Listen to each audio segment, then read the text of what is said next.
Y también todo lo que tiene que ver con la importancia de vincular los derechos humanos y especialmente los derechos colectivos de los pueblos indígenas con todos los temas ambientales y los derechos ambientales. Entonces, con especial énfasis en señalar de que el tema del cambio climático afecta, el problema del cambio climático afecta directamente no solo la supervivencia humana de los pueblos indígenas como especie humana, porque nos afecta en verdad a todos en ese sentido como supervivencia de la vida, sino que también la supervivencia de las culturas, de los sistemas de conocimiento, de la espiritualidad indígena, ya que esta está directamente vinculada a los territorios, ¿cierto? Para cada pueblo, comunidad indígena, todos estos sistemas están directamente vinculados con la tierra, por lo tanto, la degradación del ambiente, la pérdida de biodiversidad tiene una implicancia directa sobre la vida material, pero también sobre la vida cultural, la vida espiritual.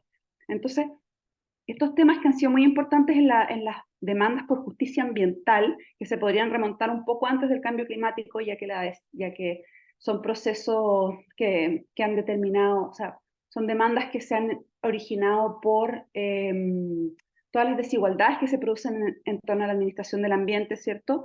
Se vinculan con la justicia climática. Pero una particularidad muy grande de la justicia climática tiene que ver con el hecho de que los pueblos indígenas en general son quienes menos han contribuido al fenómeno del cambio climático, es decir, sus modos de vida no han determinado grandes emisiones de gases de efecto invernadero, no han sido significativamente contaminantes, no han explotado la naturaleza de una manera extensiva, pero así todo, los pueblos indígenas se encuentran dentro de los grupos más afectados y considerados como los grupos más vulnerables ante el cambio climático.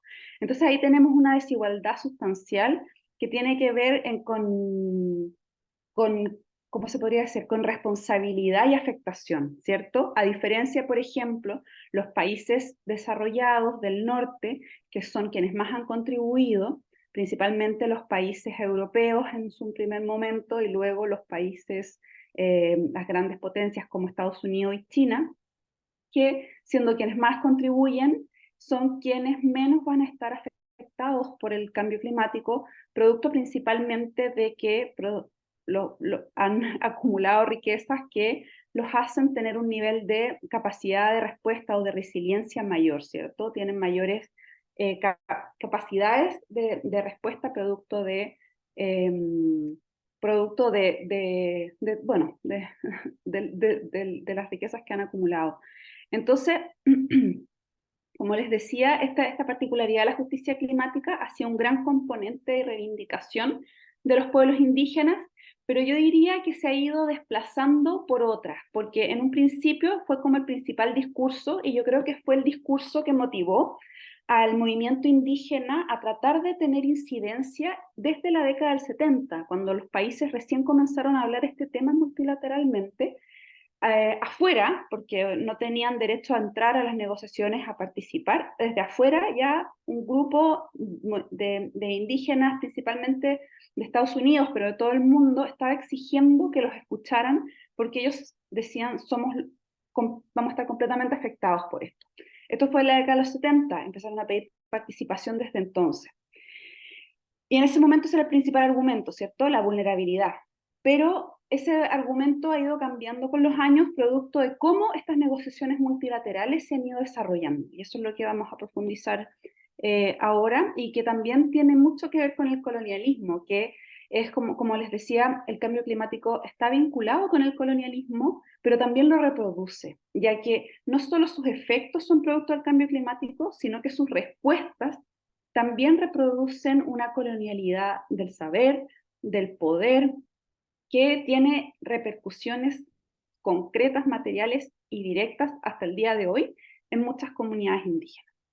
Entonces, ese colonialismo podría más o menos, o sea, obviamente tiene es una historia de larga data, ¿cierto? No tiene como un inicio en el cambio climático concreto, porque se inició con los procesos de colonización a lo largo del mundo, pero en cuanto a la política de cambio climático, uno podría encontrar ese origen especialmente en el principal mecanismo que se ha generado para abordar el cambio climático, que es la Convención Marco de las Naciones Unidas sobre Cambio Climático. Esta convención fue adoptada en 1992 en la Cumbre de Río y entró en vigor en 1994. Y ha sido ratificada por la mayoría de los países. No me acuerdo exactamente ahora, pero creo que hay como 5 países que todavía o 4 que no la ratifican.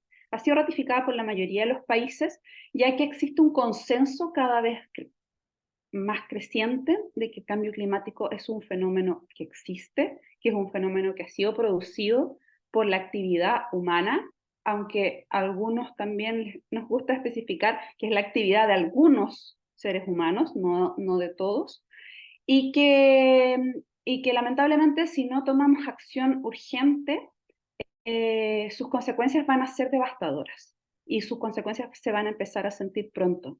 Entonces, la urgencia de esto ha determinado la creación de distintos mecanismos, entre ellos la Convención Marco de Naciones Unidas de Cambio Climático como el principal. Y esta convención está ratificada, como decía, por la mayoría de los estados y como principal mecanismo para su puesta en funcionamiento se creó, o se acordó más bien, el protocolo de Kioto, ¿ya? Que fue como el primer mecanismo a nivel global para abordar el cambio climático. Este mecanismo del protocolo de Kioto, bueno, es bastante complejo, ni yo lo entiendo a cabalidad porque es bastante técnico, pero una de las particularidades que generó es que dividió el mundo en dos, en el mundo climático en principalmente dos, porque tiene otras diferenciaciones, pero serían, por un lado, los países anexo 1, que son los países así llamados como desarrollados, los que tienen mayor responsabilidad ante el cambio climático, pero también más recursos para poder abordarlo, y los países no anexo 1, en donde estarían todos los países no desarrollados, ¿cierto? Que son países que también por su, entre comillas, no desarrollo, no han tenido acceso a tantas tecnologías ni a tecnologías tan extensivas de destrucción de la naturaleza. Entonces son países que no tienen tanta responsabilidad, supuestamente. Entonces, en ese sentido, el protocolo de Kioto establecía que quienes tenían que tomar medidas eran los países del anexo 1 y esas medidas generalmente también significaban apoyar a los países del no anexo 1, es decir, países como Alemania, por ejemplo, tiene que tomar medidas concretas para reducir los gases de efecto invernadero, que eso es lo que se llama mitigación, mientras que países como Chile, por ejemplo, podía recibir ayuda para realizar sus acciones de mitigación de estos países. Y eso, uno de los principales mecanismos para realizar esta mitigación es el mecanismo de desarrollo limpio, que básicamente sentó las bases para generar mecanismos de mitigación del cambio climático que son bastante complejos, porque significa que existen técnicas para medir cuánto carbono hay en la atmósfera, cómo se reduce, cómo se saca. Entonces, eso generó todo un mercado no sé si han escuchado hablar de los bonos de carbono, que significa que países desarrollados pagan en ciertos contextos para que, por ejemplo, en un país no desarrollado o en vías de desarrollo, se conserve un bosque porque ese bosque va a capturar carbono.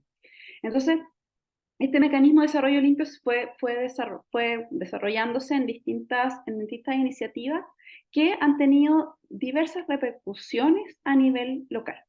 Bueno, y además, que se me olvidó mencionar, pero una particularidad de la Convención Marco de las Naciones Unidas es que no nombra para nada a los pueblos indígenas. Entonces, esa exclusión que los pueblos indígenas sufrieron desde la década del 70 se reproduce en la década del 90 porque esta convención ni siquiera los nombra. Lo mismo el protocolo de Kioto, tampoco, no hace ninguna mención a los pueblos indígenas. Entonces, hasta el momento no tenemos ninguna posibilidad de participación o de incidencia de los pueblos indígenas en la década del 90, pero sin embargo el movimiento indígena siguió insistiendo y siguió exigiendo participación. Y como yo les comentaba, las demandas fueron derivando de hablar de esta justicia climática que hablaba más de la desigualdad entre causa, responsabilidad y vulnerabilidad, a también nombrar los efectos de estos mecanismos, que son principalmente también mecanismos de mercado, porque suena como que fuera todo pensado para el medio ambiente, pero no, son mecanismos que han generado mercados millonarios de transacción de bonos de carbono. Entonces, el movimiento indígena comenzó a denunciar los impactos de esto. Y esos impactos han tenido que ver principalmente con el desplazamiento forzado de cientos de comunidades de sus territorios en nombre de la mitigación del cambio climático, en nombre de la protección de la naturaleza, en nombre de la conservación. Porque si una comunidad indígena, por ejemplo, habita un bosque y ese bosque se decide que es apropiado para conservación, para que a largo plazo capture carbono y por lo tanto represente las metas de mitigación de un país que está al otro lado del mundo, que viene a comprar esos derechos, la gente tiene que salir, porque el modelo occidental, ¿cierto?, de conservación de la naturaleza ha sido principalmente un modelo excluyente del ser humano y principalmente excluyente de las comunidades que habitan esos territorios, porque se asocia que la convivencia con el bosque va a significar destrucción. Entonces, eso ha significado el desplazamiento forzado y las violaciones de derechos de cientos de comunidades.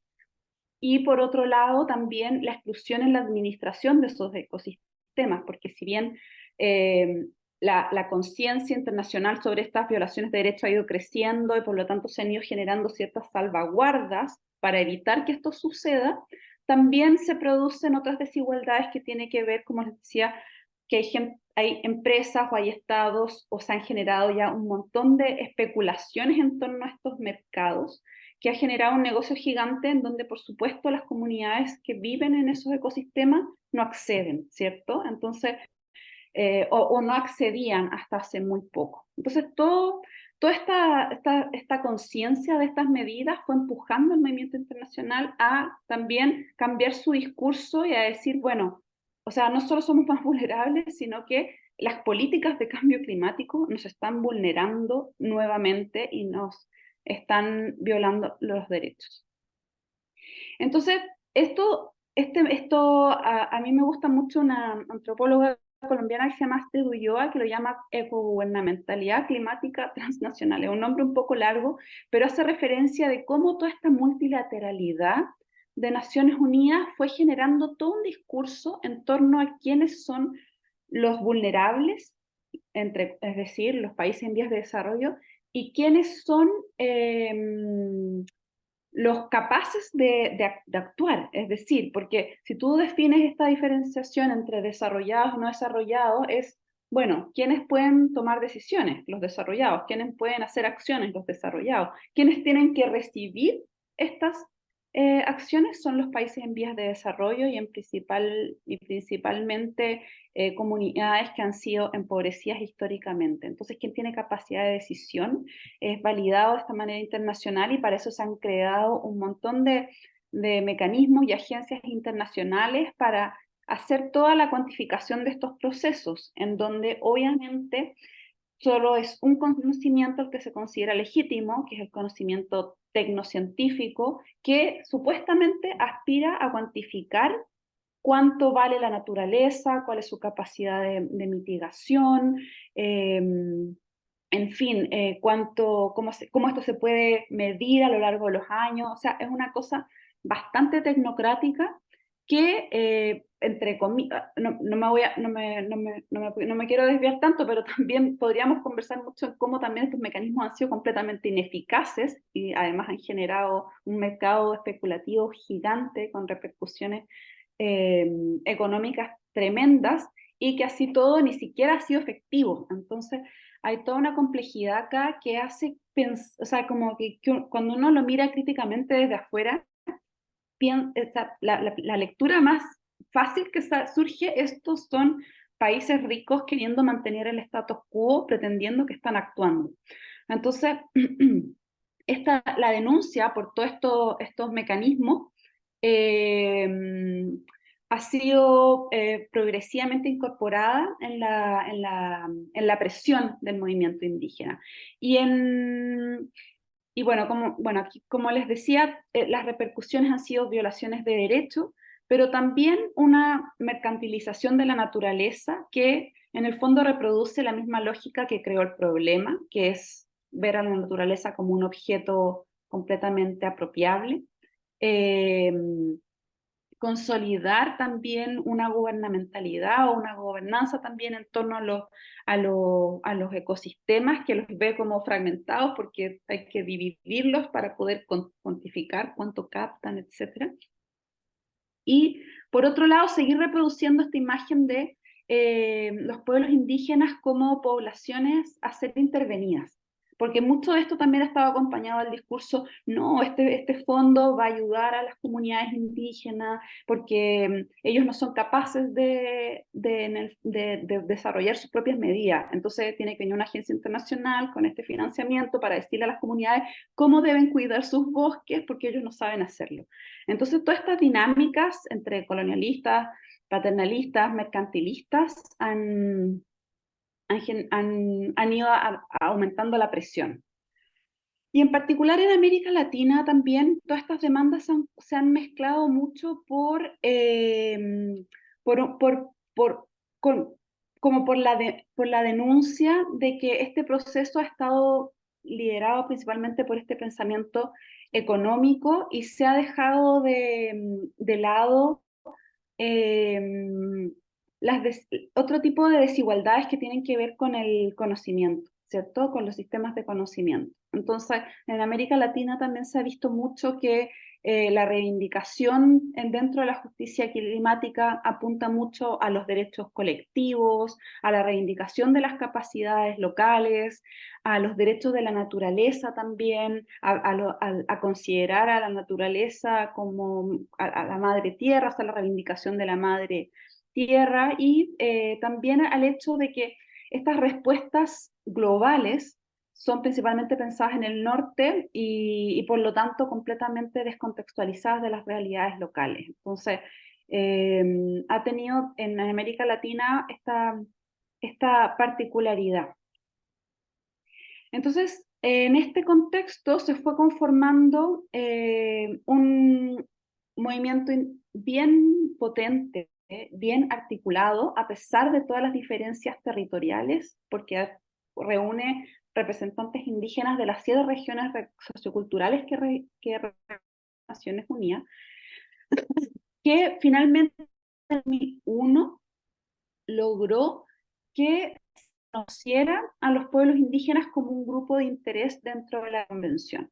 Y este reconocimiento formalmente fue a través de una circunscripción, que es la circunscripción que se llama Organización de Pueblos Indígenas, ese es como su nombre formal, pero que en la práctica se conoce como el Foro Internacional de Pueblos Indígenas sobre Cambio Climático, que adoptó este nombre en 2008 en todo caso. Pero una circunscripción es el espacio que permite a actores no estatales incidir de alguna manera o participar de alguna manera en estas conferencias de cambio climático. Son el principal instrumento de la Convención Marco para la toma de decisión. Eso se me había olvidado también, perdón, mencionar que la Convención Marco es una tiene reuniones todos los años, las cuales se llaman conferencias de las partes, ya que son las conferencias de las partes que han ratificado la convención. Entonces, como este es un proceso completamente liderado por los estados-nación, reconocidos por Naciones Unidas, no había espacio para ningún actor no estatal. Entonces, tanto pueblos indígenas como sociedad civil no tenían voz ni voto. Entonces, se crearon estas circunscripciones que son grupos de interés que permiten a los actores no estatales reunirse y acreditarse para participar como observadores. Esto es muy importante mencionarlo porque la voz y voto la siguen teniendo los estados. Sin embargo, las circunscripciones permiten por lo menos que estos actores entren a las conferencias y hagan incidencia a partir de lobby, de presión y de hacer alianzas con actores estatales, ¿ya? Entonces, eso ha permitido, la creación de esta circunscripción ha permitido que el movimiento indígena avance con sus demandas y haga alianzas con distintos países o delegados de países que solidarizan con estas causas y eso les ha permitido avanzar progresivamente en espacios de representación dentro de la convención. De esta manera, el movimiento indígena, articulado bajo el Foro de Pueblos Indígenas sobre Cambio Climático, comenzó a definir cuáles serían sus principales demandas, las cuales se canalizaron en la COP20, perdón que me confundí, yo diría que es la COP21 el año 2015, ahí dice COP15, pero es la COP21 el año 2015, que es la COP de París, que ha sido una de las conferencias más importantes, probablemente ustedes han escuchado sobre ella. ¿Por qué fue tan importante? Había muchas expectativas porque este protocolo de Kioto también fue evidenciando con los años su ineficacia, principalmente a través de la ineficacia de este mecanismo. Y por otro lado también porque la urgencia del cambio climático fue generando la conciencia de que no solo los países desarrollados, o así llamados, tenían que actuar, sino que todos los países debían contribuir de alguna manera. Entonces, se quería reemplazar al protocolo de Kioto por otro acuerdo global. Había existido un esfuerzo previo el año 2009 en la conferencia de Copenhague, que había sido un desastre, había fracasado. Entonces, había mucha expectativa, pero también mucha desilusión a la vez. O sea, como que nadie creía que iba a ser posible, pero por otro lado no había otra opción. Había que generar un nuevo acuerdo y la COP que se decidió para que esto sucediera fue la COP del año 2015 en París. Y el Foro Internacional de Pueblos Indígenas posicionó 4 demandas en esta conferencia que eran el reconocimiento y el respeto de los derechos de los pueblos indígenas en este nuevo acuerdo, la participación plena y efectiva en las políticas y negociaciones climáticas, es decir, un espacio en la toma de decisión, un asiento en la mesa de negociación, el reconocimiento de los sistemas de conocimientos y las contribuciones de los pueblos indígenas, y también acceso al financiamiento climático directo, para evitar que estos fondos internacionales sigan teniendo las repercusiones que les comentaba, ¿no? Para también permitir que los pueblos indígenas, las comunidades indígenas puedan tomar las decisiones con respecto a cómo administrar estos fondos, ¿cierto? Y poder también distribuir de una manera más equitativa los recursos. ¿Qué pasó? Bueno, me quedo acá mejor. ¿Qué pasó? Eh, se, se generó el Acuerdo de París, que vino a reemplazar al Protocolo de Kioto y que entró en vigencia el año 2020. Y en su preámbulo, el Acuerdo de París reconoce los derechos de los pueblos indígenas. Es en el preámbulo, lo cual no es tan de peso, porque no es la parte vinculante del acuerdo, pero por lo menos es lo que sienta el marco para todo el acuerdo. Con respecto a la participación plena y efectiva, no se logró mucho en el acuerdo, pero ese mismo año las decisiones, las resoluciones que tomó la conferencia de las partes, dentro de ellas estaba la creación de una plataforma para los pueblos indígenas. Con respecto al reconocimiento de los conocimientos, el artículo 7 del Acuerdo de París establece que las partes deben considerar los sistemas de conocimiento de los pueblos indígenas, los sistemas de conocimientos locales en las políticas de adaptación. Eso es un gran mayor avance porque ya es un artículo. Y con respecto al acceso a financiamiento, no hubo ningún tipo de avance. Entonces, volviendo a los puntos 2 y 3, se creó entonces en París la plataforma de comunidades locales y pueblos indígenas.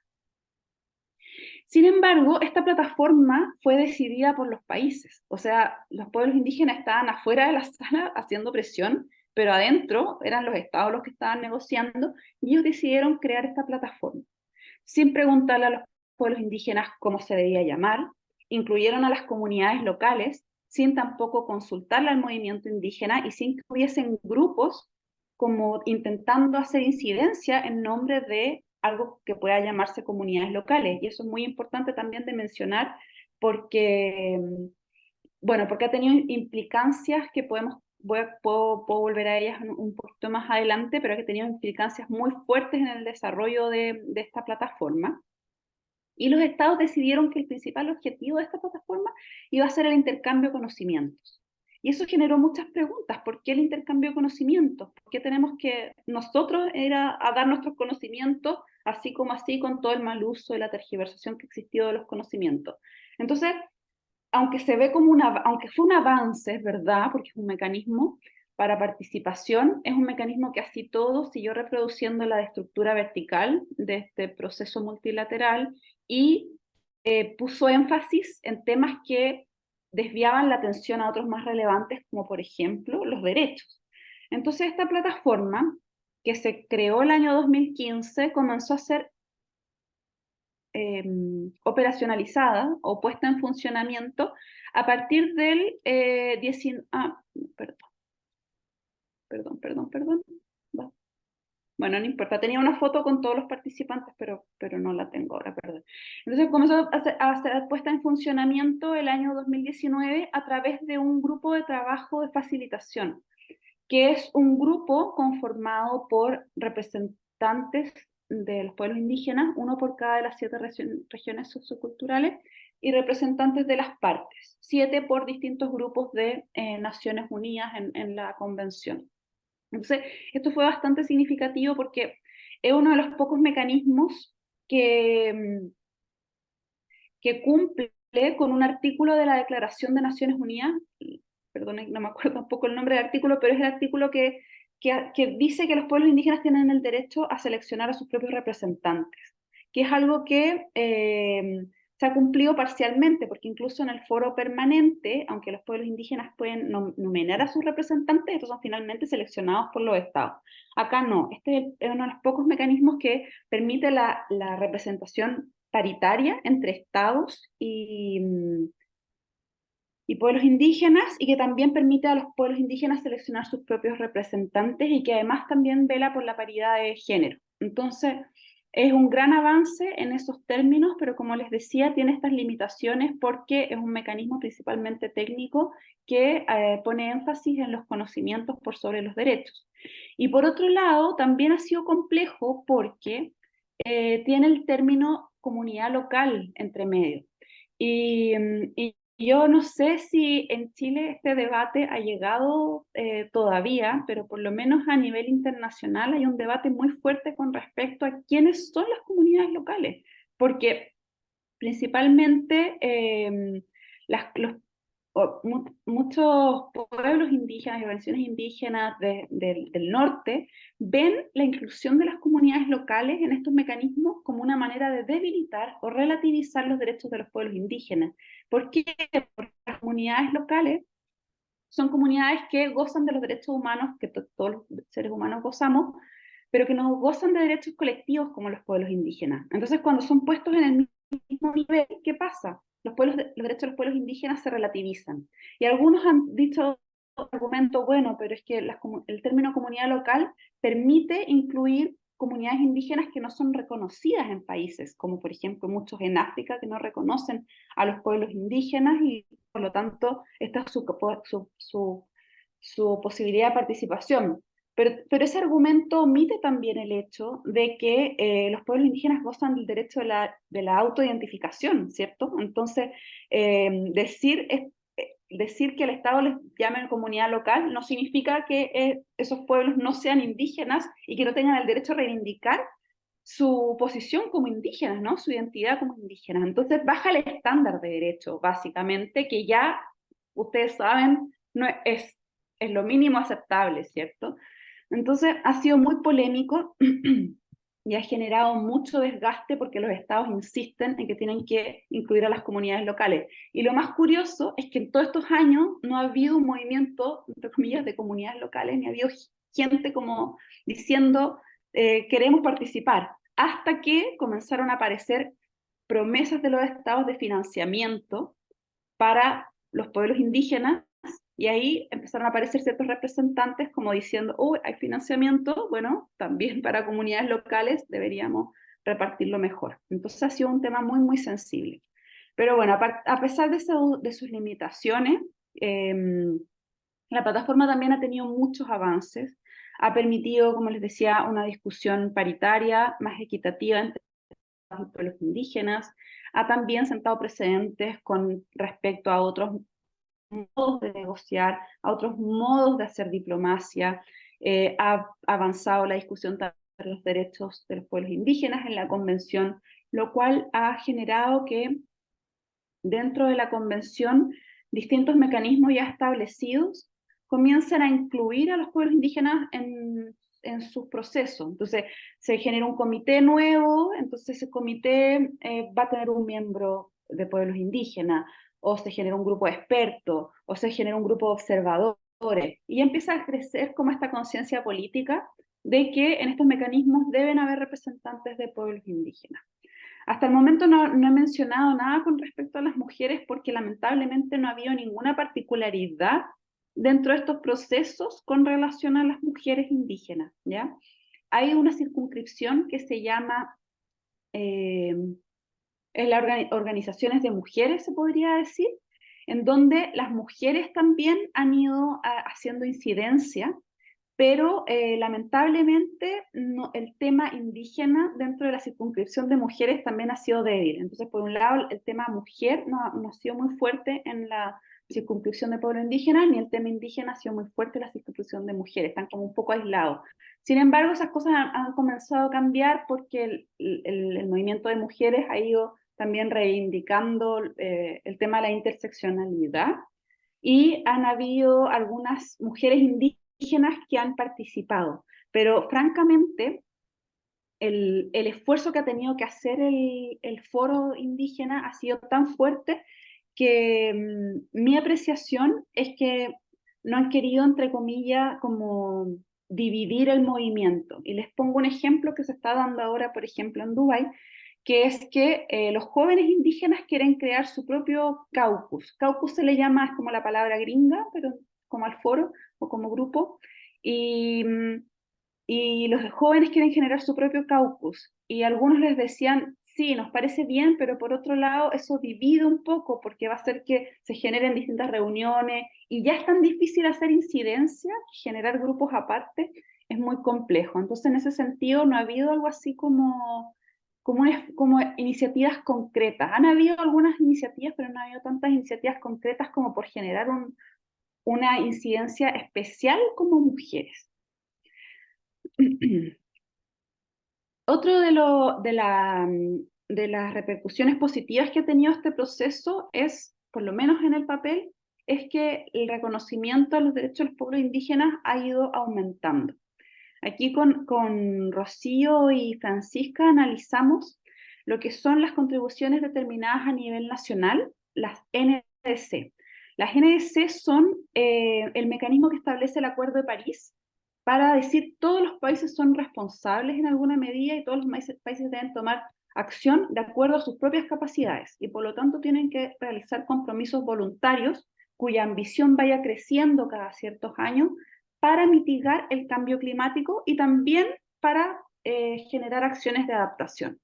Entonces, cuando nosotros revisamos las GNS, comparando los primeros envíos que se hicieron alrededor de la COP de París con los últimos que hasta el año pasado, vimos cómo las menciones a los pueblos indígenas comenzaron a aumentar. Y esto puede ser muy atribuible a la incidencia del movimiento indígena y en específico de la plataforma, ¿ya? Entonces ahí pueden ver cómo diversos países los mencionan en su primer envío, que son los verdes, los países que en su segundo envío, no en su primero, en su segundo envío, mencionaron a los pueblos indígenas, ahí se encuentra Chile, Chile no los mencionó en la primera, en la segunda sí, y cómo hay algunos países que en su primer y segundo envío los han mencionado.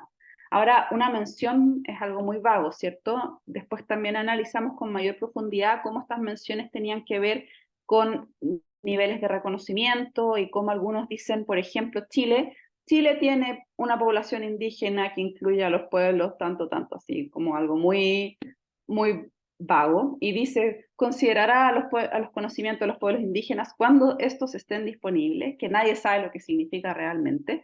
a otros países mucho más potentes como Canadá, que le asignaron a las organizaciones indígenas nacionales la responsabilidad de cada una escribir un anexo con respecto a cuáles eran sus expectativas para la ANS. Entonces hay secciones escritas directamente por estas organizaciones y además la creación de mecanismos concretos como una mesa de alto nivel en donde representantes indígenas dialogan directamente con delegados del gobierno y a su vez participan activamente en las conferencias de cambio climático.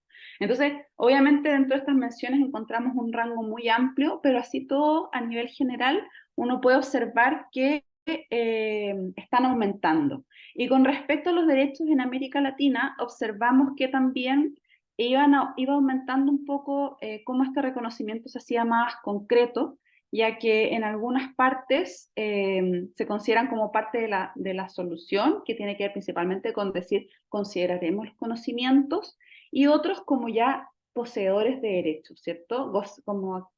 Como sociedades que gozan de derechos colectivos en algunos casos, a través del reconocimiento de mecanismos específicos como el convenio de la OIT, la Declaración de Naciones Unidas, el derecho al consentimiento previo libre e informado y también a la consulta previa, que como ustedes saben en América Latina es bastante importante, a diferencia de otros países o de otros lugares del mundo en donde el convenio de la OIT no tiene mucha significancia porque no ha sido ratificado. Entonces, ese reconocimiento ha ido aumentando. Y de la mano también, algo interesante que ha ido sucediendo, es que ese respaldo está dado por la ciencia, ya que, como les decía, se crearon muchos mecanismos para abordar el cambio climático. Otro mecanismo que se creó también internacional es el Panel Intergubernamental de Expertos sobre Cambio Climático, o IPCC, que se creó un poco antes, como por el 88 más o menos, y que hasta ahora ha realizado 6 grandes informes de evaluación que analizan el estado del cambio climático, sus causas, sus repercusiones, y este reporte progresivamente, de no nombrar para nada en su primera versión a los pueblos indígenas, ha ido reconociendo sus conocimientos y sus contribuciones.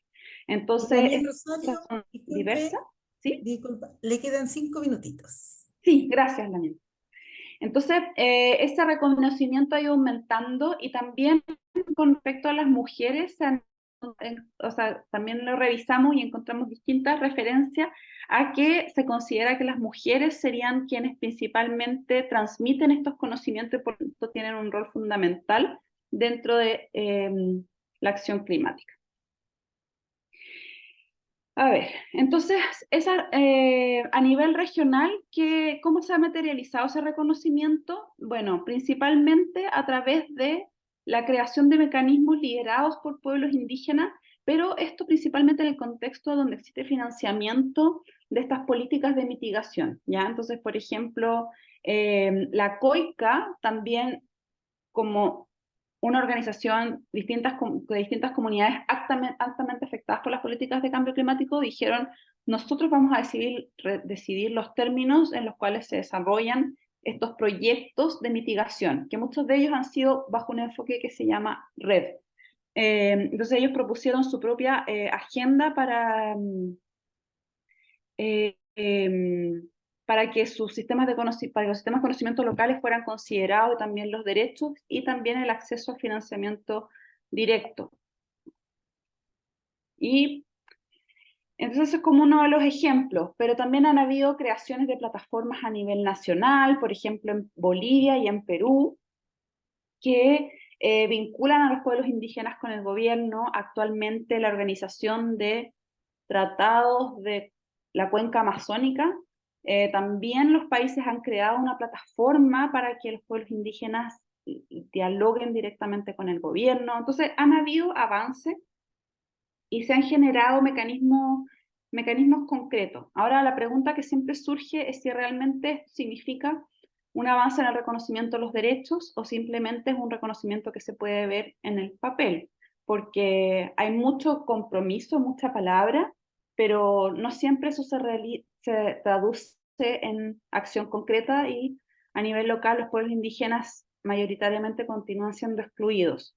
Y ahora solo, a eso me lo voy a saltar, pero estos pocos avances se deben principalmente, y esto yo lo observé en el caso de Chile, al observar la implementación de políticas de cambio climático, es que las políticas de cambio climático, como les mencionaba al principio, continúan teniendo un enfoque súper compartimentalizado del problema y por lo tanto no generan como, o sea, no abordan las causas estructurales que en primer lugar han determinado el cambio climático, pero que por otro lado también han determinado que los pueblos indígenas y en particular las mujeres indígenas sean de los grupos más afectados. Entonces, no se hacen cargo de las desigualdades y las inequidades institucionales, no abordan también, no se hacen cargo de la falta de confianza que existe actualmente entre comunidades y Estado, siguen reproduciendo una colonialidad del poder porque siguen teniendo este enfoque vertical que viene dictado desde arriba, entonces se domestica a nivel nacional y después se intenta implementar en las comunidades. Siguen existiendo también conflictos de valores porque estas políticas ven a la naturaleza como algo mercantilizable, mientras que muchas comunidades indígenas no lo ven así y ven a la naturaleza de una manera mucho más holística y basada en valores completamente distintos.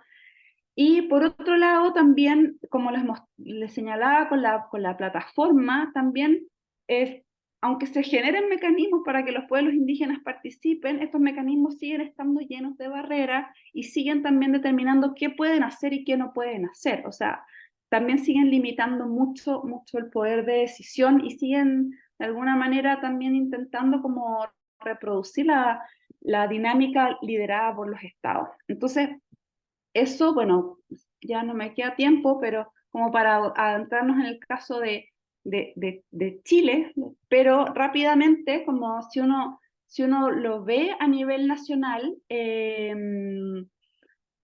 uno ve un Estado completamente desligado de la vinculación de este tema, lamentablemente. O sea, hasta el día de hoy Chile no ha sido capaz de incluir en su agenda climática la participación de los pueblos indígenas, si no es solamente por mecanismos circunstanciales, como fue, por ejemplo, la COP, que Chile tuvo la presidencia, que por producto de esta COP convocó a un grupo que lo denominó como Caucus Indígena Chileno, pero que luego de eso el grupo no contó con ningún otro respaldo, ¿no? O sea, no fue un mecanismo que se mantuvo en el tiempo ni nada, o sea, fue un mecanismo muy circunstancial y muy pensado para esa conferencia en particular.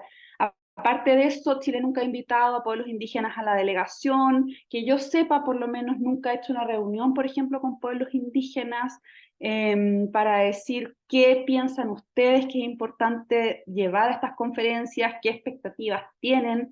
O sea, para que se hagan una idea, yo conozco a la gente de la delegación chilena y hace 2 días todos apurados me estaban diciendo, oye, ¿qué personas indígenas vienen? Esto es súper Kawin, pero ¿qué personas indígenas vienen a la COP para que los invitemos a la inauguración? ¿Cachai? Como 2 días antes de la cuestión. Entonces, como todo es así, ¿cachai? Como a la rápida, como, bueno, yo creo que ustedes saben mucho mejor de que yo cómo son este tipo de cosas, ¿cierto? Entonces, no hay nada articulado y lamentablemente en el papel tampoco hay nada. O sea, no es que no haya nada, pero no hay nada concreto. Entonces también con Rocío y Francisca analizamos la política climática nacional y lo que encontramos es que las referencias han ido aumentando, es decir, en el discurso, en el papel, hay más, pero que en la práctica, en cuanto a mecanismos, no hay nada concreto. Y cuando uno le pregunta a los funcionarios de gobierno, ¿pero qué significa? Mira, ¿qué van a considerar esto? ¿Que la CONADE va a ser involucrada? La respuesta que yo siempre obtuve fue como, bueno, que tenemos que pensarlo, en verdad, no lo hemos discutido, es muy importante este tema, tenemos que avanzar, lo sabemos, pero no hay nada. Y con respecto a las mujeres, lamentablemente menos. O sea, si no hay una consideración más a nivel general, nosotras también por lo menos hemos observado que no hay una consideración de género ni interseccional en la política de cambio climático, ya que o sea, se habla de sectores vulnerables, pero como si esta vulnerabilidad fuera una condición gratuita, ¿cierto? O porque sí, o sea, hay gente que nació vulnerable y punto. Entonces, no hay una discusión profunda de por qué ciertos grupos son más o menos vulnerables que otros. Entonces, lamentablemente, en ese sentido, Como que yo pensaba y decía, bueno, con respecto a las mujeres, ¿qué podría mencionar para esta presentación? Y en verdad algo concreto, concreto no. Ahora sí, como en toda, yo creo como se observa en Chile y en América Latina, y yo creo que cada vez más en todo el mundo, las mujeres sí están liderando los procesos y las organizaciones son mayoritariamente lideradas por mujeres y uno ve que la participación de las mujeres, por ejemplo, en estas conferencias, las mujeres indígenas, ha ido aumentando. Ahora yo les cuento que en el pabellón de pueblos indígenas que se realiza, un gran porcentaje de los eventos tiene un foco especial en mujeres indígenas. Entonces, ahora está en el discurso, pero no están los mecanismos. No hay algo así como, les decía, un mecanismo específico para la participación de mujeres. Hay consideración también de paridad de género en la plataforma, pero siempre he pensado en la incidencia común o en la incidencia común del movimiento. No hay algo concreto. Y en Chile, por lo menos también hasta que yo estoy enterada, no hay nada que las haya involucrado directamente, excepto una estrategia de CONAF que hizo un diálogo con pueblos indígenas. No sé si alguna de ustedes habrá participado por ahí por el 2016, pero lo hizo porque el financiamiento le exigía hacerlo. De hecho, el Banco Mundial, que era el que administraba el fondo, exigía que se hiciera una consulta. Pero el Estado obviamente supo sacarse la responsabilidad, como suele hacérselo a través del decreto 66, y dijo, no, vamos a hacer solo un diálogo. Y en paralelo tenía que hacer un proceso como con enfoque de género.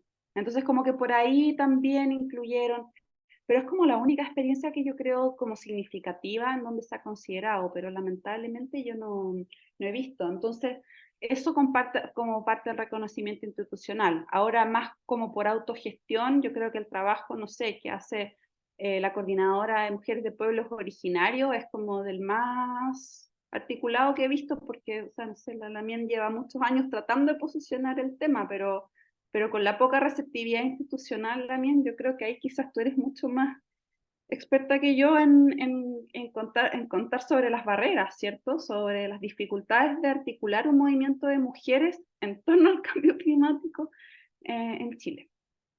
Así que eso. Sí, hoy la mía en Rosario, ¿verdad? Que siempre es un gusto escucharla. Creo que lo que nos acaba de comentar es precisamente lo que pasa, usted lo está viviendo allá en Dubái, precisamente en la COP actual, y ahí teníamos la mía que están ahí, que están sus hijas allá, o tienen algún pariente que hoy día pueda estar en la COP, pero siempre nos faltan estos mecanismos que finalmente se ven aquí, que los pudimos ver a través de las imágenes. Y bueno, agradecer de todo corazón la mía en Rosario que nos haya podido acompañar, sé que ya está muy noche, que está desvelándose. Eh, Así que si gusta nos sigue acompañando, pero ahora vamos a darle pie al taller con Rocío que nos va a liderar la trivia. Sí, Ya, que perfecto. teníamos algunas, antes de despedir a Rosario, tenemos algunas preguntas y comentarios en el chat que tal vez Rosario que puede responder. Primero, Marta preguntaba si es que Rosario sabe quiénes son los representantes indígenas en la plataforma, si tienes alguna idea sobre eso, y saber cómo ves el compromiso de Emiratos Árabes, Dubái, respecto a al cambio climático. Y por otra parte, Lorena pregunta o comenta qué importante es estar informada. Gracias. ¿Dónde podemos buscar información, me imagino, en internet o seguir un Instagram acerca de las participaciones, toma de decisiones? Ya, perfecto. Voy a responder esa porque no voy a poder retener más. Después podemos abordar las otras. De hecho, ya me olvidé, perdón. Sí, no importa. Aquí son las 2 de la mañana. A ver, me acuerdo lo de la plataforma, pero había una antes, perdón, ¿cuál era? Antes de la plataforma ¿Sí? era si es que sabes quiénes son los representantes en Ah, la plataforma. ya, Esa. miren, acá les voy a dejar el link, ahí pueden ver. Está en inglés, lamentablemente. La promesa es que van a traducir el sitio a todos los idiomas, pero está en inglés. El grupo de trabajo de facilitación es el Facilitative Working Group, que pueden ver en ese link, y ahí pueden ver cómo están ¿cómo se llama? ¿Qué me sale?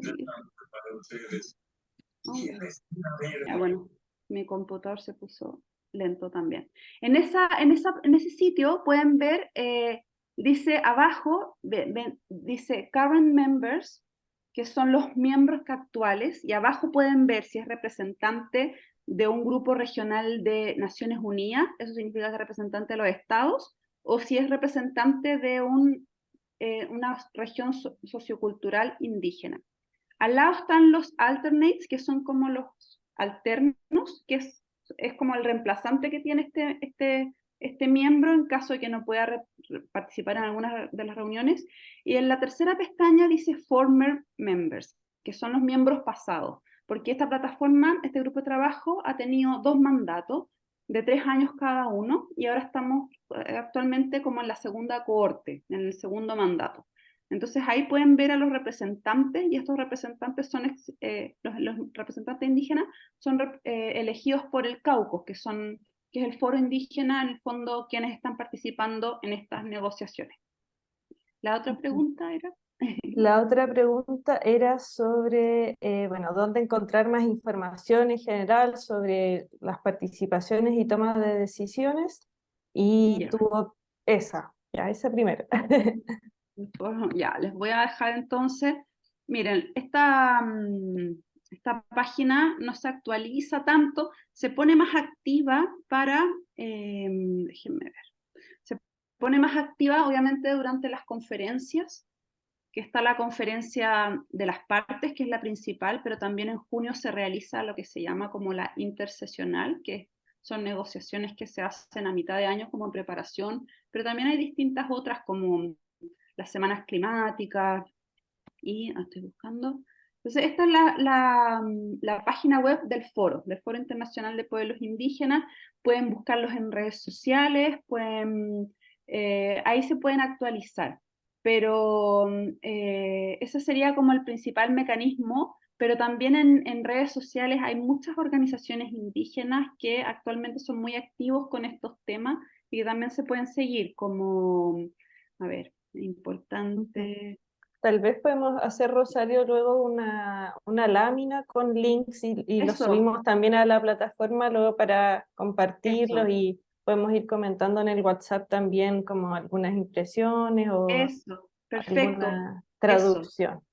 Pero aprovecho al tiro de pasarles el dato, que como estamos en la COP, el 1 de diciembre, mañana empieza la COP oficialmente, pero el pabellón de los pueblos indígenas comienza el 1.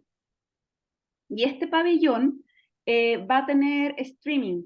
Entonces, lamentablemente tenemos una diferencia horaria muy grande, tenemos 7 horas de diferencia, por lo tanto los eventos que empiezan a las 10 de la mañana ya en Chile son las 3 de la mañana. ¿Para qué decir qué horas son en Rapa Nui? Debe ser, no sé, mucho más temprano. Pero, pero, pero pueden después, quizás, yo creo que en el Facebook del foro van a quedar online, y por último pueden ver quizás en la mañana, quizás alcanzan a ver alguno.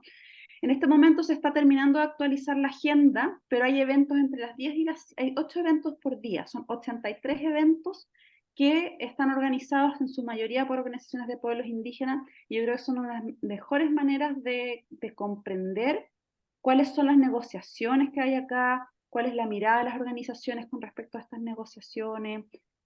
Así que échenle una mirada a este sitio, falta un poco que se actualice la agenda, pero ya están comenzando a subirse los eventos, y ahí pueden ver de distintos temas, y como les mencionaba, hay muchos sobre mujeres. Ujú. Y la última pregunta, Rosario, era sobre tu opinión sobre el Sobre Dubái. compromiso de los Emiratos Árabes y Dubái respecto al cambio climático. Pucha, o sea, si uno lo observa como radicalmente, yo creo que no hay ningún compromiso.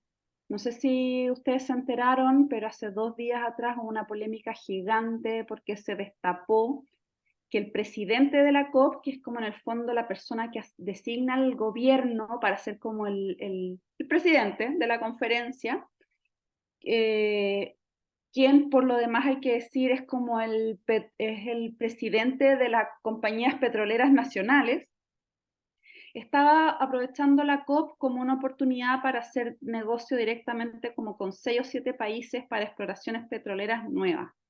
Entonces, o sea, uno siempre dijo, bueno, Dubái, perdón, Emiratos Árabes, un país petrolero, presidente de la COP, un empresario petrolero, no podemos esperar mucho, ¿cierto? Porque en estas conferencias de las COP, bueno, son monstruosas, pero hay que mencionar que las delegaciones del lobby del petróleo son gigantes. Y obviamente muchos vienen de esta zona. Entonces, obviamente, cuando se dijo que iba a hacer la COP acá, todo el mundo decía, ah, pero ¿por qué? ¿Verdad? O no tiene ni un sentido. No, por un lado no lo tiene, pero por otro lado a mí también siempre me gusta ver las cosas como de manera un poco menos dicotómica y decir, bueno, este es un país petrolero, sí, es rico, o sea, se mueve en o sea, yo encontré que el aeropuerto, yo le decía a mi marido, esta cuestión llega a ser chula de lo exuberante que es como brillo, lujo, es como palacio por todas partes, o sea, botan la plata, sí, como que les encanta la plata. Y claro, uno dice, ah, país petrolero, no, ¿qué vamos a esperar? Pero también hay que recordar que si este país se ha enriquecido vendiendo petróleo es porque el resto del mundo se lo ha comprado. Entonces también este país es parte de un sistema. Y, y hay muchos países que son petroleros, como por ejemplo Noruega, pero que tienen toda otra imagen, proyectan toda otra imagen, ¿cierto? Ocupan la plata para otras cosas y que nadie los hubiese juzgado si hubiesen hecho la copa. Entonces yo lo veo más como un problema global. Pero igual, francamente, o sea, esta noticia, pueden googlear ahí, presidente de la COP, negocio, petróleo, y es vulgar, o sea, es una vergüenza. Entonces, la verdad, y la percepción de muchos es que esta va a ser una COP con muy poco avance, a pesar de todo el lavado verde, como se le dice, que está haciendo la presidencia. Pero bueno, eso lo podemos discutir en 2 semanas más.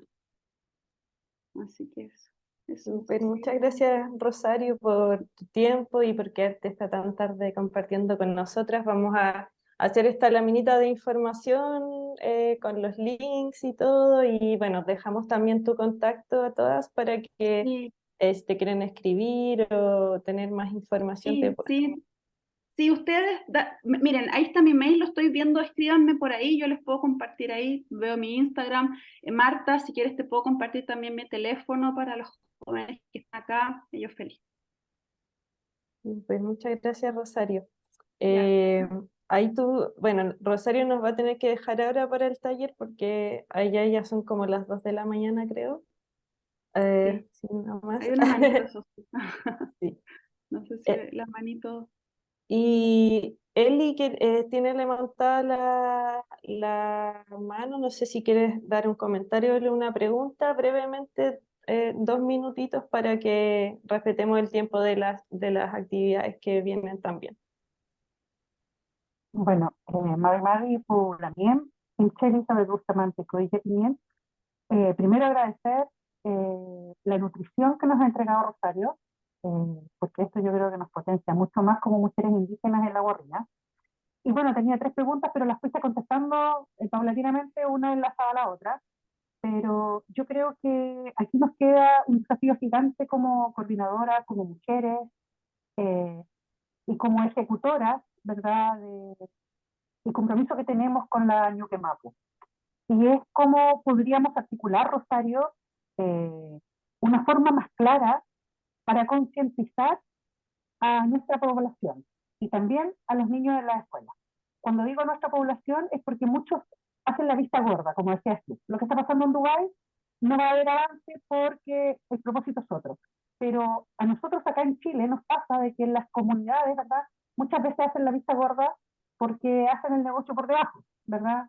Con las hidroeléctricas, las forestales, porque claro, necesitamos cuyil para poder alimentar los animales o sostener la casa, pero por otro lado no tomamos conciencia del daño que le estamos produciendo al año que mata. Entonces, ¿cómo crees tú, desde tu mirada global, independiente que la coordinadora ya es tu tercera escuela y estamos siempre haciendo incidencias, siempre estamos hablando, apoyamos a los jóvenes indígenas de Huichiqueché, queremos mucho más organizaciones de jóvenes indígenas en las universidades, cosas que se potencian, pero ¿cómo crees tú que nosotras, estando en la guardia, podríamos incidir y concientizar a nuestros Pulamien en los distintos territorios y de todas las naciones originarias asentadas acá en Chile.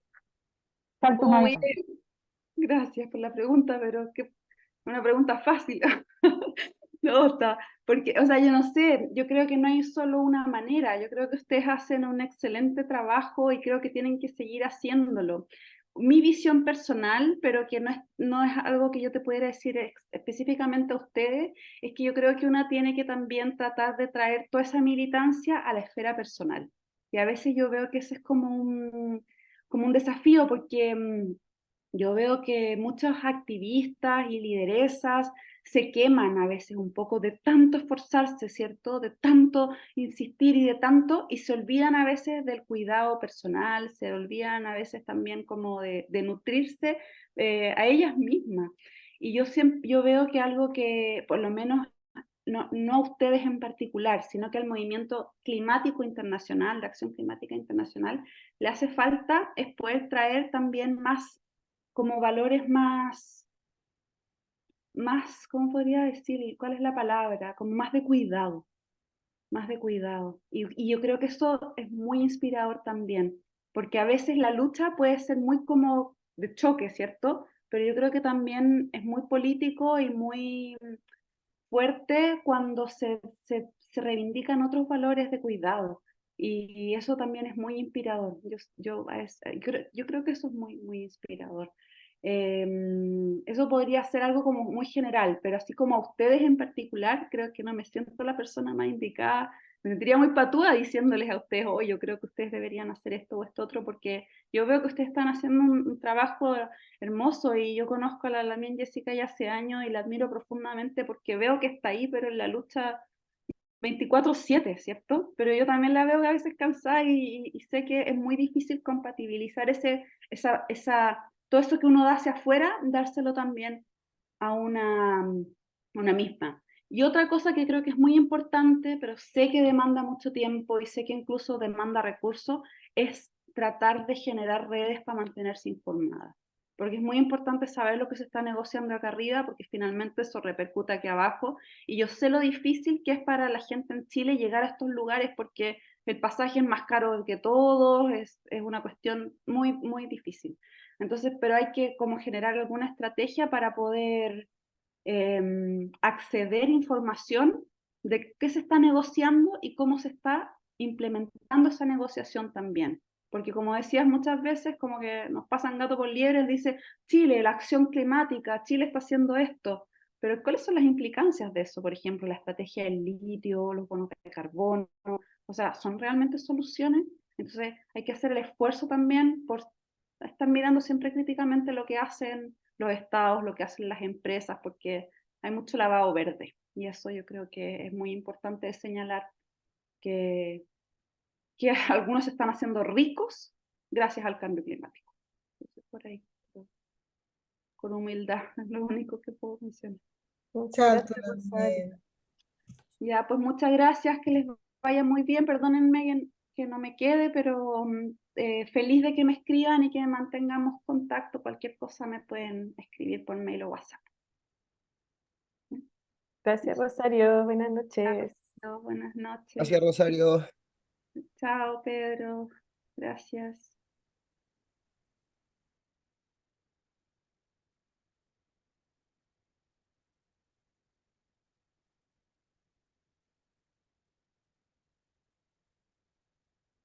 Ya, ¿vemos bien la pantalla que se está proyectando? Sí, ¿Sí? Súper. Bueno, entonces después de esta muy clara presentación de Rosario, vamos a pasar a tener nuestro taller. Como pudieron ver, todo lo que implica la gobernanza climática global es un entramado bien complejo, hay varios espacios, organismos, partes involucradas, instrumentos, acuerdos. Entonces, para repasar un poco esto que presentó Rosario, vamos a hacer un pequeño quiz de 10 preguntas y para esto le vamos a pedir que cada una tenga a mano algo de el color de las alternativas que aquí presentamos, que es el rojo, el amarillo, el verde y el azul. ¿Cómo vamos a participar de esta dinámica? Cada una va a tener estas cosas a mano. Si es que no tienen nada de color, pueden escribir tal vez en un papel, por ejemplo, como Eli que está ahí con una libreta, pueden escribir verde o pueden escribir rojo, amarillo, azul. ¿Y qué vamos a hacer? Vamos a leer una pregunta, va a iniciar un temporizador y cuando queden 10 segundos, vamos a tener todas nuestras cámaras apagadas. Cuando queden 10 segundos, todos vamos a encender nuestras cámaras y vamos a mostrar la alternativa que escogimos. Es decir, quedan 10 segundos, tengo mi cámara apagada, entonces si yo creo que en la pregunta 1 la alternativa correcta es la verde, cuando enciendo mi cámara muestro algo verde. Por ejemplo, aquí yo tengo una taza de té verde o tengo aquí una botella de aceite verde o escribo en un papel verde, ¿ya? Entonces vamos a ir a través de esta estrategia.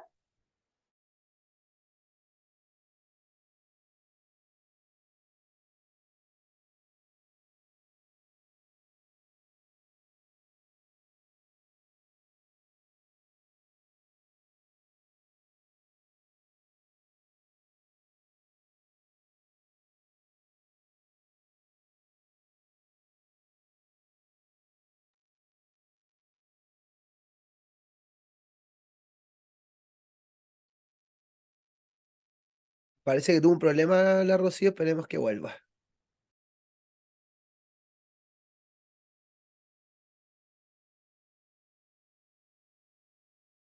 Ya, yo voy a retomar. Voy a compartir pantalla, no sé si se podrá. Mm,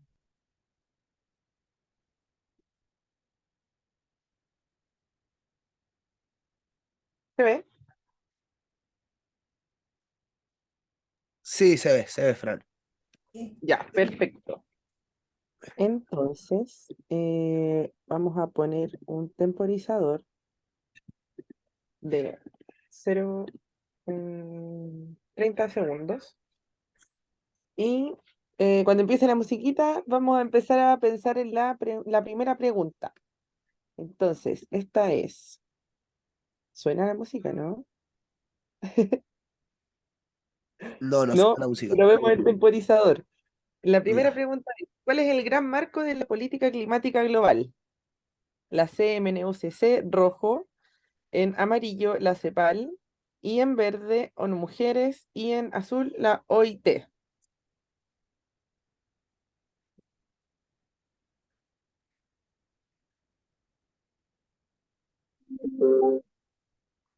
Ahí sí sonó.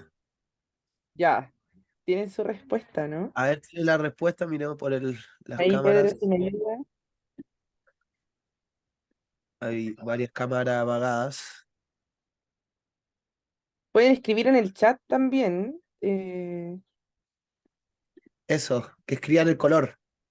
Eso. Ahí, Pedro, si me ayudas con las Sí, veo alternativas. Creo que vi un unas amarillo y un rojo. Hay otro rojo, rojo, sí, rojo. harto rojo se ve. Escriben en el chat, rojo, Ex- amarillo, sí, es el rojo. era rojo. Ya, la segunda pregunta. No se vale ¿Quiénes? que respondan después, ¿eh? Sí, y ahora de nuevo, todas apaguen sus cámaras, todas apaguen sus cámaras. Ya. ¿Quiénes integran la CMNUCC? Rojo, las partes o los estados que la han ratificado. Verde, América del Sur y Estados Unidos. Amarillo, países desarrollados. Y azul, la ONU.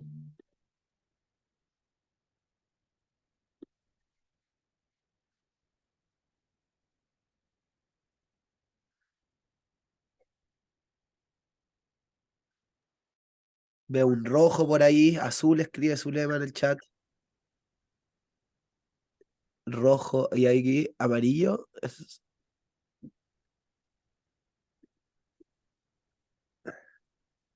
Sí, Flora, amarillo. Amarillo, ya. Yo Acabo iré el igual turno, amarillo, es ¿no? que tengo problemas con mi cámara. Ya, coméntenlo también. Amarillo en el chat, amarillo, amarillo. ¿Dais la respuesta, Fran? Amarillo. No, es el rojo. Sí. Son las partes, es decir, los estados que han ratificado son quienes integran la CMNUCC. Ya.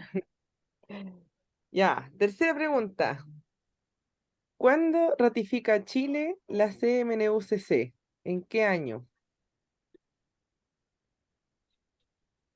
Sí.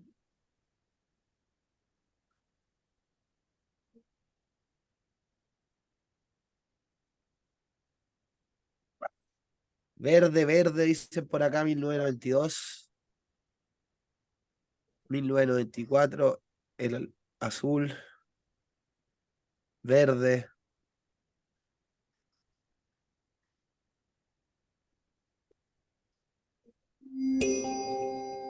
La respuesta es azul. Ah. ¿O no? Voy a poner aquí la estrellita. Vamos con Bien. la cuarta pregunta. 4. ¿Cómo se llama la instancia principal en la que se toman las decisiones en la CMNUCC? Rojo es caucus indígena, amarillo plataforma de las partes, verde conferencia de las partes y azul protocolo de Kioto.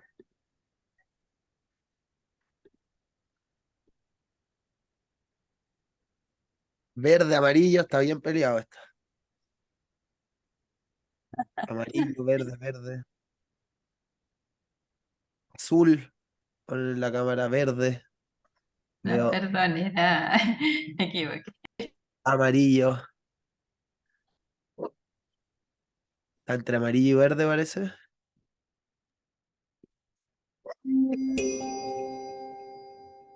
La respuesta de la pregunta 4 es la verde. Así es. Quinta pregunta. ¿Cuál es el último gran acuerdo vigente de la CMNUCC? Alternativa roja, Acuerdo de París. Alternativa amarilla, Protocolo de Kioto.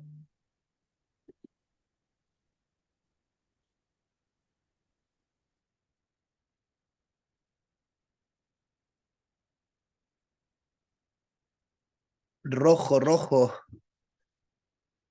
Ponen en el chat. Rojo, un plumón rojo, escriben rojo, parece que todo rojo.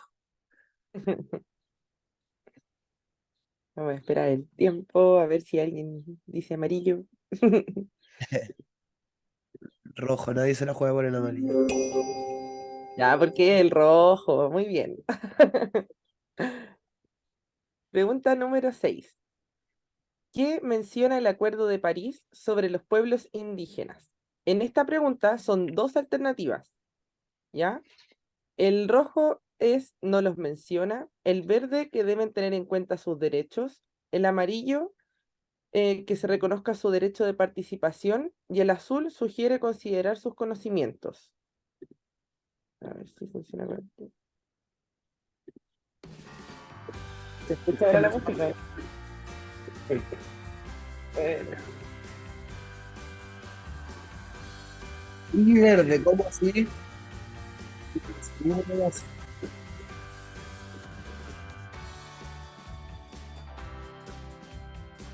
Mm, aquí verde, por el-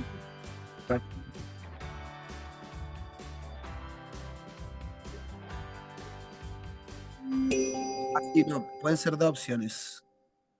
Sí, son dos opciones. ¿Qué dice el público? Dicen rojo, verde, rojo, amarillo, amarillo, verde, amarillo, azul, amarillo, verde, Es verde y azul. amarillo, azul también. ¿Era verde y azul? Uy, Verde y azul. Es aquí decir, Marta.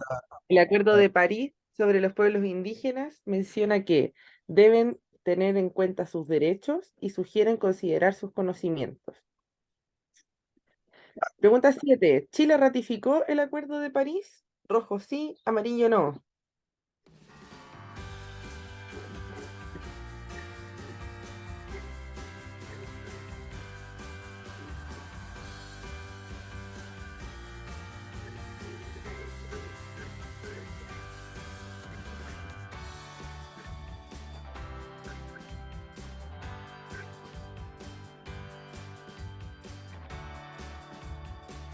¿Qué dice el público? Rojo, rojo. Sí, rojo, rojo. Dos rojo. Exactamente. Dos rojo. Es Y rojo. correcto.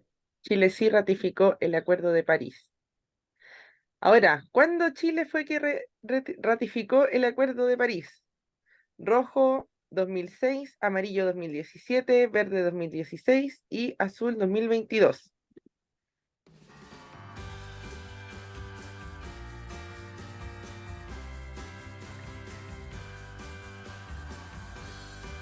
Negro, por aquí, rojo.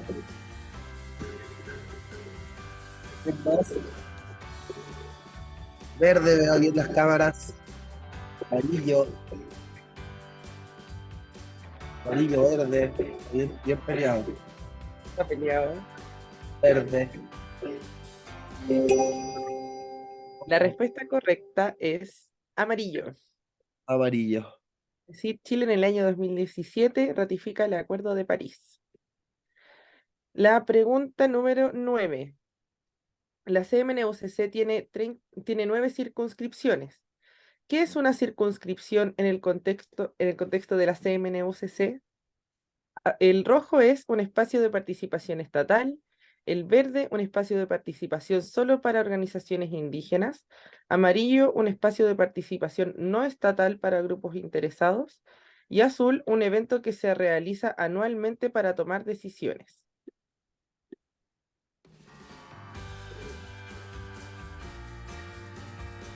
A ver, ahí está. Verde, por clarito.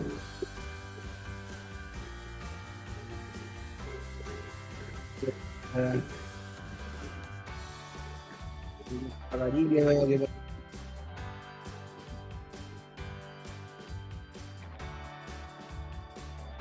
amarillo, ahí con marca. Y el círculo. Ya, ¿qué dice el público? Me siento como dos frases. Amarillo. Pilar, amarillo, Elizabeth, Dani, rojo. Y Bet, amarillo. Vamos a ver. Es el amarillo. Es decir, una circunscripción en la CMNUCC es un espacio de participación no estatal para grupos interesados.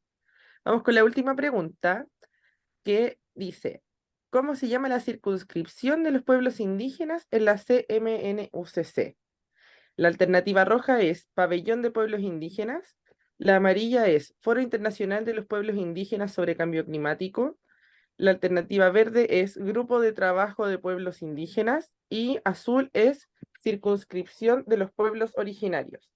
Esta pregunta tiene dos alternativas.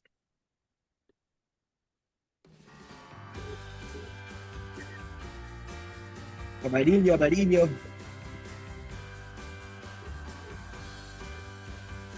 Rojo y amarillo, dice.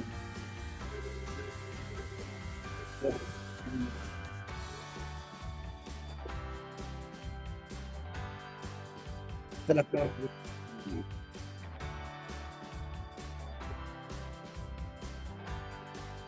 Moreno también ahí tiene. Amarillo.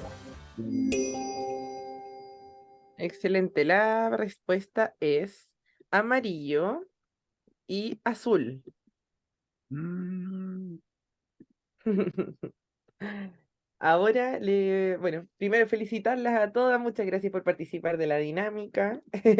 Y ahora voy a dejar a Rocío para que todo lo aplicado en esta tibia, en esta presentación de Rosario, la podamos entender en su conjunto, considerando las relaciones que hay entre estas distintas partes, estos distintos organismos y mecanismos. Adelante, Rocío, me dices si necesitas que haga algún zoom especial. Súper, muchas gracias, Fran, y perdón por el abrupto desconexión de recién, pero se murió mi computador de un momento a otro y se apagó y se fue a negro, así que, pero ahí gracias a todos por parchar y continuar con la dinámica. Eso, tal vez partamos por el zoom del medio, Fran, en el cuadradito azul. Entonces veíamos que una de las primeras preguntas era cuál era el gran marco de la política climática a nivel global, y esta sería la CMNUCC, o Convención Marco de Naciones Unidas sobre el Cambio Climático. Ahora achica un poco, Fran. Desde aquí entonces, como nos comentaba Rosario, esta está integrada por las partes o los estados, que en el fondo serían los países, como comentaba Rosario, la integran la mayoría de los países. Un ejemplo de esto, como está hacia el lado izquierdo, de estas partes o estados que conforman la CMNUCC, es Chile. Estas partes o estados toman decisiones en eventos que se llaman la Conferencia de las Partes, que está hacia abajo, Fran, mejor conocida como las COP. Y una medida relevante que se ha tomado en estas COP, que fue en la COP 21 que mencionó Rosario el año 2015, fue la creación de la Plataforma de Comunidades Locales y Pueblos Indígenas, que es uno de los espacios más relevantes de participación de los pueblos indígenas en la gobernanza climática global. Si vamos hacia arriba en el organigrama, tenemos que hay dos acuerdos relevantes que nacen de la CMNUCC. El primero es el Protocolo de Kioto, que es el que pone en funcionamiento la Convención Marco de Naciones Unidas, y son las primeras medidas que se toman para afrontar el cambio climático en el año 97. Y el segundo sería el Acuerdo de París, que sería el último acuerdo vigente que se crea en 2015. Y finalmente, hacia el lado derecho, tenemos otros tipos de instancias de participación que son diferentes a las partes o los estados que son quienes toman las decisiones, que son las circunscripciones. Y dentro de la CMNUCC hay 9 circunscripciones, y una de estas es el Foro Internacional de Pueblos Indígenas sobre Cambio Climático, o Caucus Indígena, que es conocida por estos dos nombres. Rosario también mencionó en su presentación una circunscripción de las mujeres, por ejemplo, y esta como dificultad del diálogo de incluir a las mujeres indígenas dentro de la circunscripción de las mujeres, así también con el poco diálogo que habría en el foro o circunscripción de los pueblos indígenas como el Caucus indígena. ¿Y qué rol tienen estas circunscripciones en la conferencia de las partes, que es en este espacio en que se toman las decisiones? Estas circunscripciones pueden exponer en las COP, pero no son parte de las decisiones. Entonces, este organigrama se los vamos a compartir de todas formas. Sabemos que esta es una materia súper densa de comprender, tiene harto contenido, por lo que queremos hacer acá un poco en este taller es que pensemos un poco cómo podemos acercarnos mejor a esta temática, de qué manera podemos tal vez pensar unos pasos necesarios para acercarnos a esto, y también cómo se relaciona tal vez este tema, o por qué es importante saber sobre la gobernanza climática a nivel global, y relacionarlo con lo que pasa finalmente en los territorios, con lo que vivimos el día a día, con las transformaciones, los efectos biofísicos que observamos en nuestros territorios, o las afectaciones sociales, culturales que observamos. Entonces ahora nos vamos a dividir en dos grupos. Pedro ahí está preparando los grupos y vamos a discutir un poco sobre esto. La idea es que cada una pueda aportar distintas ideas a estas reflexiones, y que al final podamos volver al plenario y recoger un poco cuáles son sus aportes sobre esto, o tal vez experiencias para algunas que ya han participado de este tipo de espacios. Por ejemplo, Zulema comentaba ayer en su presentación que había tenido esta oportunidad. Y ahora nos vamos a ir al trabajo en grupos, entonces. Esta actividad va a durar 15 minutos y luego vamos a volver a la sesión principal. Ahí tienen que poner aceptar en las pequeñas, en los grupos.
Ahí vamos revisando todas. Siempre nos falta tiempo, siempre, Sí, pero eso es eso es muy, importante muy cierto. también para que nos podamos ordenar. Dijimos que en el acuerdo del día lunes que íbamos a terminar a las 20 horas y nos estamos pasando, pero no nos podemos coartar de expresarnos, así que para ir dando el cierre de la escuela, queremos decirles que la participación ha sido maravillosa.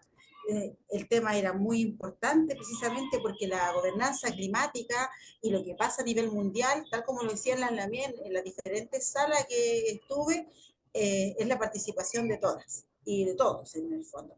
Y desde allí entonces saber cuáles son nuestros espacios para poder unirnos, no solamente desde lo individual, sino desde lo colectivo.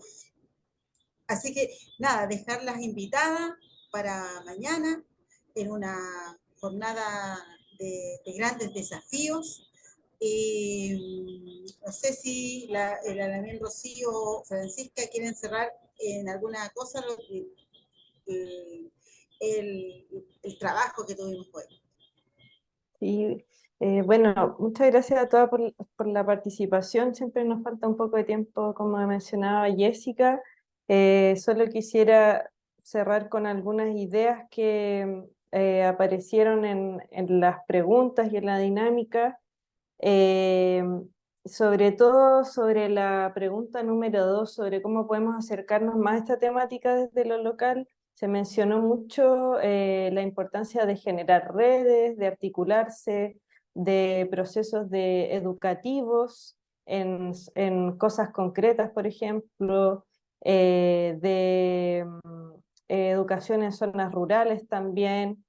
También se mencionaron dificultades que se presentan como la prioridad a otros actores involucrados por sobre los conocimientos de los pueblos indígenas y sobre la relevancia de conectar lo local con lo global. También apareció mucho el tema de cómo el poder involucrarse en estos espacios a nivel global puede servir para conocer experiencias en otros países que tienen legislaciones diferentes o cómo han sido los procesos también de resistencia y de incidencia de otros pueblos indígenas en Perú, por ejemplo, en Brasil, en Bolivia. Así que cerramos con esto. Mañana vamos a retomar estas ideas. Vamos a proyectar y les vamos a enviar el tablero de trabajo también con una pequeña sistematización. Y le doy la palabra a Jessica para que nos despidamos.